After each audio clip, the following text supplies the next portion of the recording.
Hi guys, hope everyone's well and welcome back to the Improvement Podcast. So in this episode, I'm going to touch on marginal gains. So marginal gains, first of all, what are marginal gains? So it's basically the thought process of making kind of small incremental improvements in multiple areas, which will then compound. Those effects will then kind of accumulate over time and lead to significant results on just some small changes added up.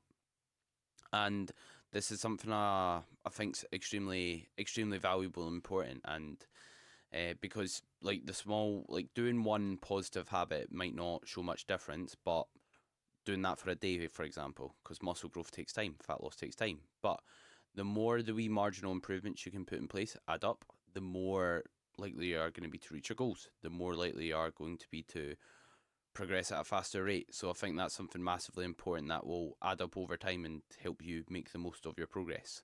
So, for example, marginal gains could be something from, let's say, having a bit more water before your session. It could be nailing your salt on a daily basis.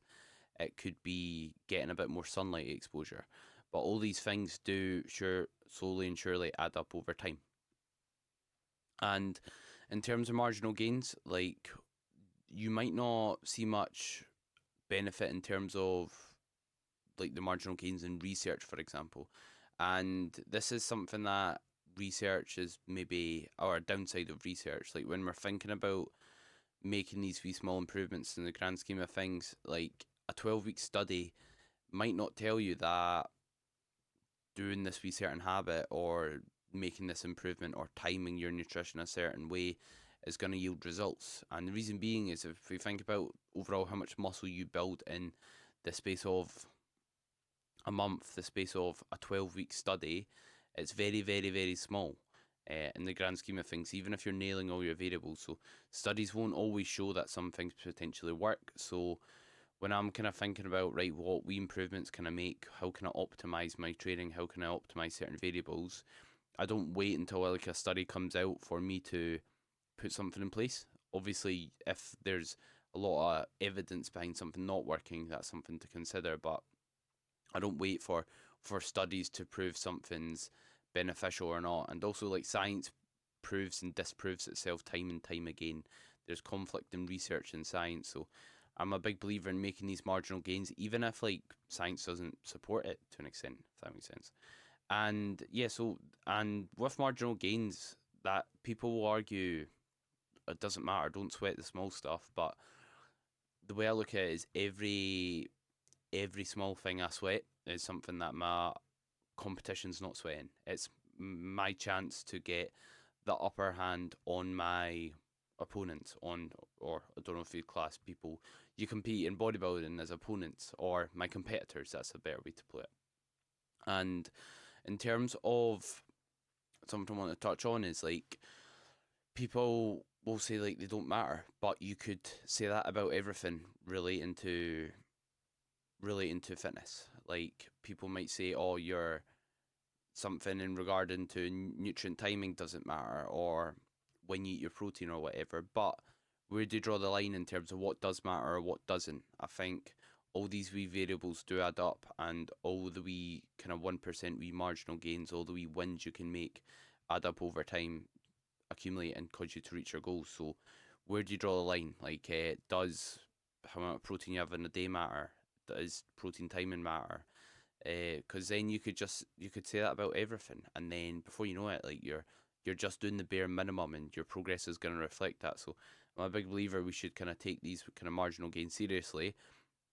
And in terms of when you should start focus on like the marginal gains, making these wee small incremental improvements, like just tiny wee tweaks that might not on paper give you a ton of reward or a return for your investment. First of all, we want to make sure we're nailing the bigger variables first. So similar to what I said regarding the previous podcast uh, about missing like the forest through the trees and majoring in the minors, it's quite ironic because this podcast kind of goes against exactly what I was saying there. But holds a lot of truth, and I do believe these marginal gains do matter. However, only after you've nailed the bigger variables. So, when to focus on the smaller variables are things like after you've nailed training consistency, after you've nailed training effort, after you have made sure your nutrition is bang on, meaning your calorie intake, your protein intake, your water intake on a daily basis is in a great spot. So after you've nailed the fundamentals, then you can kind of look at the smaller variables and think, right, what could I implement? What could I put in place? And I think this is what stops people from plateauing, because if you've got the mindset of always trying to be better, always trying to improve, always trying to progress, that's what stops people from hitting plateaus, because people hit plateaus because they're complacent, because they do the bare minimum with their nutrition, with their training, and they just keep it like that. And yes, I might get you to progress to a certain point, but then their progress kind of stops. Whereas, see, if you always kind of seek being better, think, how can I improve? How can I get more out of this lift? How can I execute better? How can I set up my daily routine better? Then you'll continuously creep forward. You'll continuously make progress because you're always being better. So, although the more muscle you build, the harder it is to build muscle, if you keep improving your consistency alongside it, if you keep looking for ways to improve and keep being better, keep optimizing your routine, keep optimizing your training, keep optimizing your nutrition, your recovery, then you can keep progressing at a fast rate. And I think that's what leads to people continuing to progress fast over time, is they don't become complacent with these smaller areas. And I'm going to touch on like some examples of what marginal gains could potentially be, and what you could kind of look in place or look to put in place when it comes to it, when it comes to like building muscle, for example. So obviously we want to be like applying progressive overload, and that's going to be like the main driver of muscle growth. So like adding the small amounts of weight on a weekly basis, even if it's just like 1.25, or even if it's just adding like a tiny bit of weight to the bar, or getting like an extra rep, or just making that slight improvement in your form, like using leg drive, improving your bracing, improving how efficient you're warming up, meaning not wasting as much energy during your warm ups. Like, there are ways you can kind of get a bit more out of your training. And thinking about things like your rest periods, like are you truly resting like effectively, or are you rushing your sets, or are you losing focus throughout your session by going on your phone, etc. Like, these are all things that we can consider to get more out of our training. And things like, are you recording your sets to help you get the absolute most out of your movements? Are you making sure you're training in like a well equipped gym facility that has like the best kit available? Are you making sure you're training at what time's going to be the most appropriate for yourself in order to perform, well physically, but also mentally be able to kind of put the most effort into your sessions? Are you maybe training at completely different times each day, or are you having like a set training routine in terms of what time you train, in terms of like doing the same lifts in the same order sort of thing? Or are you just kind of winging it in terms of your training time and just showing up to the gym at like a random time? So there, feel like marginal gains you can think about with your training, when it comes to building muscle. And when it comes to your nutrition, like again, after you've nailed like your daily protein intake, your daily calorie intake, and you're having like a good amount of water, could you consider, right, how much protein servings are you having on a daily basis? So are you just having like the two, or are you spreading it up to maybe 4 to 6 times a day, so you can spike muscle protein synthesis and have multiple opportunities to do so? And as a result, put yourself, when we spike muscle protein synthesis, that basically refers to putting ourselves in a anabolic position, a position that promotes muscle growth instead of muscle protein breakdown, because we're in a constant cycle of either building new muscle tissue or breaking down muscle tissue. So are we maybe having like a sufficient amount of protein sources and servings on a daily basis to help with that? Are we making sure we're maybe focusing on our nutrient timing, so spacing our meals out evenly, having our carbohydrates around the workout window when we need them most? Are we making sure we're focusing on things like the variation in terms of our protein sources in our diet? So we've got a wide array of micronutrients. So making sure we're not just having, let's say, chicken and whey. We're having things like eggs, we're having things like beef, we're having things like salmon in our diet throughout the days and at the weeks, which will mean we'll have better nutritional health. The same applies with things like your greens intake. Are you having a wide variety of vegetables and fruits in your diet, and a wide array of carbohydrate sources? So having things like maybe oats, rice, and getting some carbohydrate sources from fruit juices. So ones that are going to actually give us nutritional value. You can also consider like How consistent are you being with your salt intake? Because salt's going to play a part in her hydration. So salt and water. So are you maybe being a bit hit or miss with your water intake? Are you nailing the same amount of water on a daily basis? Are you nailing the same amount of salt on a daily basis? Are you nailing an exact amount of water before going into every single session so you know you're 100% hydrated, controlling your variables to the best of your ability? Are you having like a set pre and post workout meal that you know is going to digest well, that you know is going to sit well and allow you to perform your best and also recover effectively around your session? Are you maybe considering certain things like supplements that you could put in place to help get you into a relaxed state post workout, to help make sure you've not got any deficiencies, to help you perform better? So maybe things like creatine, glutamine for maybe gut health potentially, and then having like a multivitamin, vitamin D because you don't get much from the sun. Like all these wee things that we can put in place add up over time. Some other things you can think about with your nutrition is like using a hydration formula first thing upon wake if you train early in the morning, having like a carbohydrate powder throughout your session to act as like a good insurance policy to make sure you're definitely gonna have the amount of, or have a good amount of fuel and the energy you need.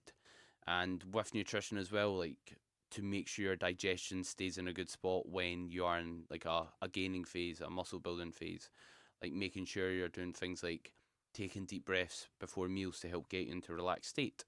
And that's shown to help get you into a relaxed state, hence why I'm suggesting it. Are you managing your stress effectively to also keep digestion in a good spot? Are you chewing your foods excessively? Because when we chew our food excessively, it basically gives your digestive tract less work to do because you're breaking the food up into more surface area, and your because the digestive process starts when we actually smell food, start producing saliva. So even things like making your meals taste nice, putting effort into your presentation of your meals and how you're actually cooking your food so that you do enjoy it, so you digest it better.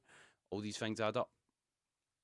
Doing things like going and like nailing your daily step goal when you're in a surplus as well, so that you can make sure that you've got like a nice gradual rate of gain. You make sure digestion stays in a good spot. It's got a good ability to manage your blood sugar levels as well, which will impact your ability to partition the food you're consuming towards either building muscle or putting on body fat.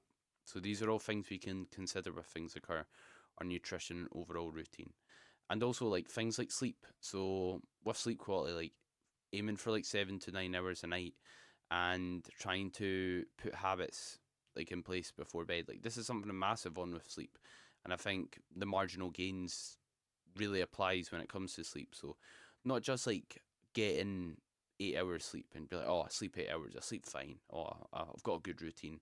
Like, are you limiting light exposure before bed? Are you making sure you're getting bright light in the morning? So limiting light exposure before bed will stop like bright light from interrupting our sleep quality. So having things like blackout blinds, wearing blue light blockers, putting night shift mode on our computer, on our TV, on our phone, and turning the brightness down on those devices as well. Like using a salt Himalayan lamp or maybe a candle before bed instead of like a big bright light are all things we can do to manipulate light exposure, and getting things like a sad light. A sad light's for like seasonal affective disorder, and it basically kind of simulates the bright light that we don't really get from the sun much in winter to help set our circadian rhythm, or in other words, help set our sleep wake cycle so we sleep as effectively as possible. So there's so much you can do to improve your sleep, like wearing a sleep mask, wearing earplugs, like wearing mouth tape so you breathe through your nose, which is shown to improve your sleep quality, like supplement with things like magnesium, ashwagandha. Like the list is absolutely endless. Like even things like a hot bath helps our body temperature then drop later in the night, which then helps our sleep quality. And here you can see like the list is endless. So like there's at no point in your fitness journey should you think, oh, I've nailed everything, I'm doing everything. There's always things you can do to be better. And other wee things you can do in terms of like lifestyle habits is like, could you have better readiness for your training sessions by breaking up your day with steps if you've got like a desk job so your back's not tight going into your session, and leading to less predictability in terms of your ability to perform? Are you maybe when you're going to walk, getting your steps in, are you doing something that's actually going to relax you, or are you spending that time like on social media, doing things stressful that's going to contribute towards like our ability to recover? There's so much we can think about.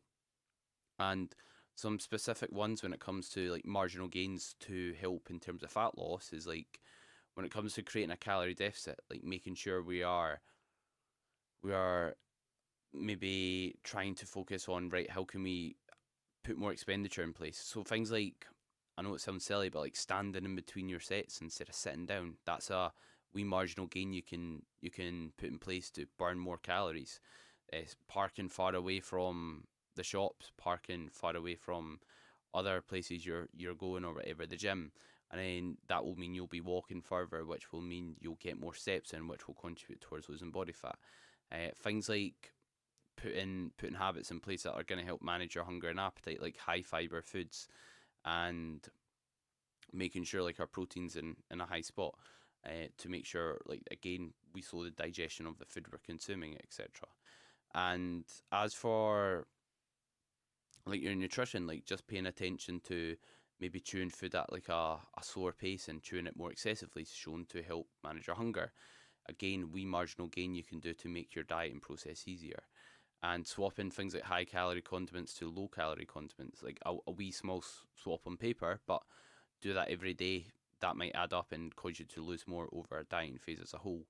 And in terms of like some like behavioral adjustments you can consider as well, it's like just practicing like mindful eating, like practicing when like trying to realize when you feel full and trying to actually be present when you're eating. That's something I'm big on as well, and I hammer home to my clients, especially when they're trying to consume a lot of food and trying to let's say eat a lot of calories. Like you want to make sure digestion is good, so being mindful of again sitting down, not being distracted when you're eating, chewing your food excessively, and when it relates to fat loss, like making sure you're kind of cutting back on liquid calories and removing liquid calories as much as possible, because we know that's not going to contribute much towards satiety. So all these wee things add up. So the more wee marginal gains you can do to like manage your appetite, the more it's going to be easier to stick to that lower calorie diet. And same with like your expenditure. The more wee things you can do to increase your expenditure on a daily basis, the easier it is going to be to diet on high food and overall have a successful dieting phase. So yeah, these marginal gains like can basically amplify your results if you keep stacking these up over time. So don't be complacent. Don't think, oh, I'm hitting my protein goal, so it's fine, or I'm hitting my calorie goal. Like, there's always ways to improve, and if you want to keep progressing at a fast rate, it's about making sure you're not being complacent, and you keep trying to make these small changes that kind of stack up over time, leading to compounding benefits. And if you've not read the book Atomic Habits, this is something that kind of relates and talks about marginal gains or the benefit of adding these small habits up over time. So I definitely recommend giving that a check out if you've not already. And yeah, just remember like consistency is like key. So making sure you're doing it over the long term, even if it's just wee small changes. Consistency beats intensity. So make sure you remember that when it comes to like making these small improvements, and don't neglect the power of making wee small improvements over time. Like even if your goal is like to lose body fat and you're not like purposely tracking calories or going ham, like these small improvements are what are gonna allow you. Like granted, you can maintain them to not just lose the body fat, but maintain it over time as well, which is going to be more beneficial and conducive than doing something unsustainable and not kind of working on accumulating these kind of small habits, if that makes sense. So, hope you enjoyed the episode. Bit of a ramble, not the most structured one, but I kind of done this one on the fly because I wanted to kind of talk about it because yeah, like a lot of people I think don't make progress just due to being complacent and not trying to improve and not trying to have that mindset of always being better and focusing on these marginal gains and always focusing on, right, what can I do to be better, what can I do to improve. I think that's what gives you results, and that's what keeps your progress going over a longer period of time. So if you did enjoy the episode, then feel free to like it, share it on your story. Any support is massively appreciated, and I hope everyone has a great rest of their day.